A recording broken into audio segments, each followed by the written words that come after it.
Too many runners suffer knee problems, and because of this, running has received a very bad reputation for being a detriment to knee joint health. This is why many runners are concerned about what can be done to protect their knees during running. One thing you don't want to do to treat your runner's knee pain is to wear a knee brace during running, because a knee brace not only weakens the knee joint, it also increases intramuscular pressure within the lower leg, leading to radiating and persistent throbbing and cramping of the lower leg during running. I posted a link down below in the description box to a video I did on that. Now, aside from that, another inadequate way to treat runner's knee pain is to wear a thickly cushioned running shoe with motion control stability features,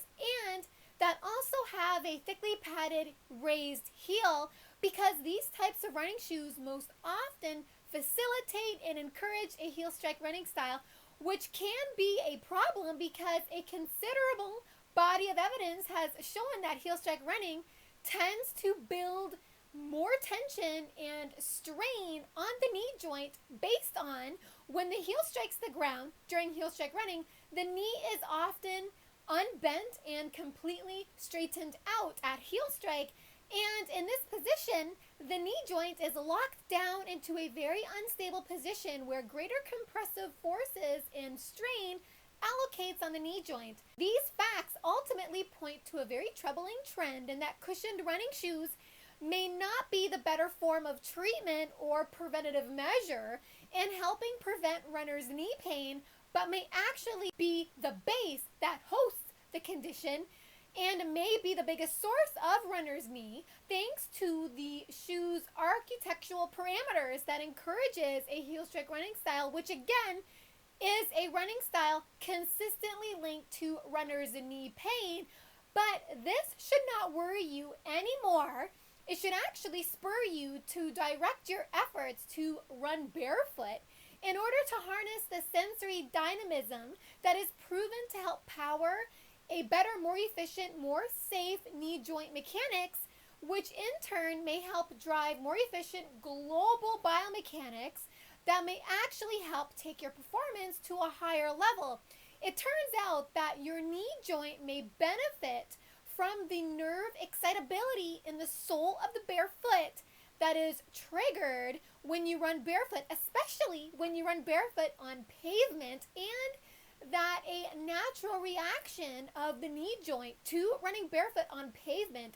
is to bend or flex in natural efforts to help reduce and avoid repeated overloading and help block internal joint loading within the knee joint itself from being perpetuated or amplified. In other words, in the absence of underfoot cushioning, and therefore in efforts to compensate for the lack of underfoot protection to keep impact low, the body seems to be better at activating a set of key reflexes that are switched on when the nerves in the bottom of the bare foot are excited, to which these nerves seem to be more easily activated or excited during barefoot running on pavement, whereas these very same nerves may show lesser levels of activation, leading to very limited mechanical adjustments within the knee joint that may result in less impact attenuation or impact deflection when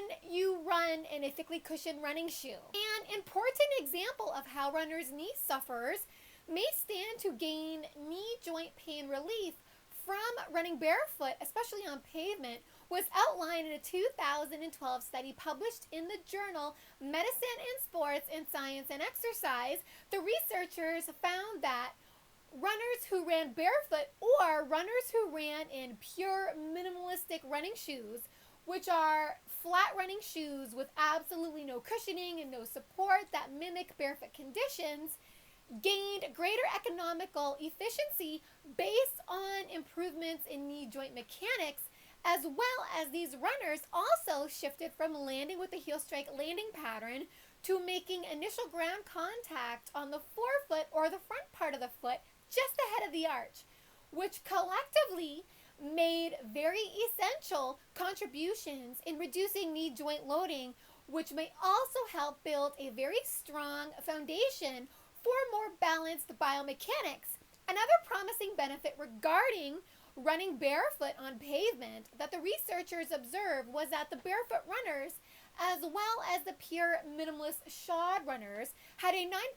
increase in knee joint stability or a reduction in unwanted rotations and side-to-side motions of the knee joint, suggesting that the robust sensory engagement from running barefoot aided in a higher measure of knee joint stability, which may help deliver results for runners suffering from runner's knee. Until recently, the vast majority of studies have focused on advancing running shoe technology in efforts to reduce symptoms of runner's knee or even prevent the condition from arising in the first place, but it turns out that too much protection on the bottom of the feet may actually disrupt the body's natural capacity to land with greater stability and may unleash harmful internal knee joint movements. This is why traditional running shoes may remain a real obstacle from strengthening widespread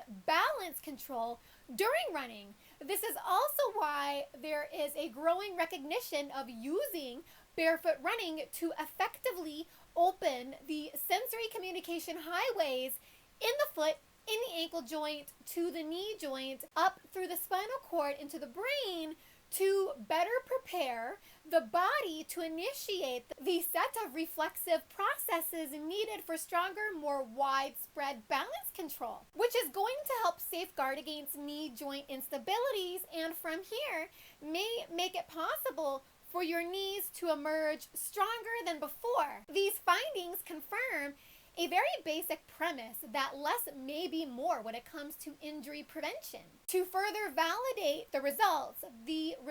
are consistent with earlier findings that running barefoot, especially on harder surfaces, increases the communication strength of nerve cells in the feet to the nerve cells in the knee joint, which was found to be critical for reflexive formations in the knee joint that led to increased knee flexion, which provided an added layer of impact protection in response to running barefoot on harder surfaces. The increased knee flexion also helped secure a lighter, less impact-intensive foot-ground engagement, which resulted in less loading impulses shooting through the knee joint. Therefore, something that we as runners have to face up to is that running barefoot has a huge advantage for serving your knees well in its capacity to naturally constrain damaging knee joint movements and rotations,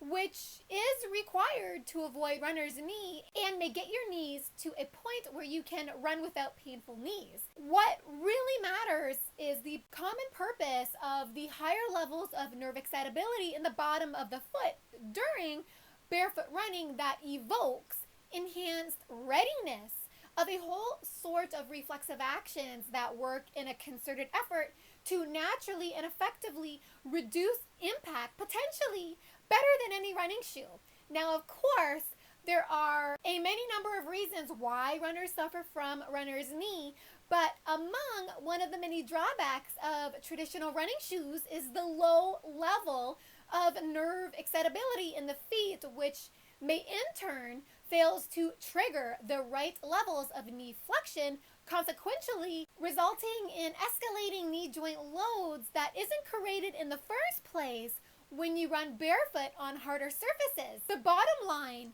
is that sensory input matters, and optimal sensory input via barefooting is especially important because it is tied to greater reflexive controls over the knee joint. Reduction in harmful joint loads depends on the right levels of nerve cell excitability in the feet is more than enough to put your knees to productive use, far from how they are affected when you run in the traditional running shoe, which may spur too much overhauling mechanical demands on the knee joint, which may speed the development of knee osteoarthritis and other forms of tissue degenerative changes that may erode the knee joint. This is why many coaches like Alberto Salazar have embraced barefoot running as a tactical means to jumpstart safer, more efficient biomechanics that wall off unwelcoming impact forces. So, if you suffer from runner's knee, you may stand to gain from doing a little bit of barefoot running, very incrementally, of course. Always remember that when you run barefoot, land on the front part of your foot and make sure you bend your knees at all times, which is going to help shorten your stride and effectively stop you from overstriding. In the description box down below, I posted a link to a video that I did showing the proper forefoot strike landing pattern in racing flats. To stay updated on all the latest research regarding the health and performance benefits of barefoot running and minimalist running, as well as obviously forefoot running, please subscribe to my YouTube channel, and please check me out and follow me on social media, and I posted all of those links down below in the description box as well. Thank you so much for listening and watching. Have fun out there on the roads and trails. Bye for now.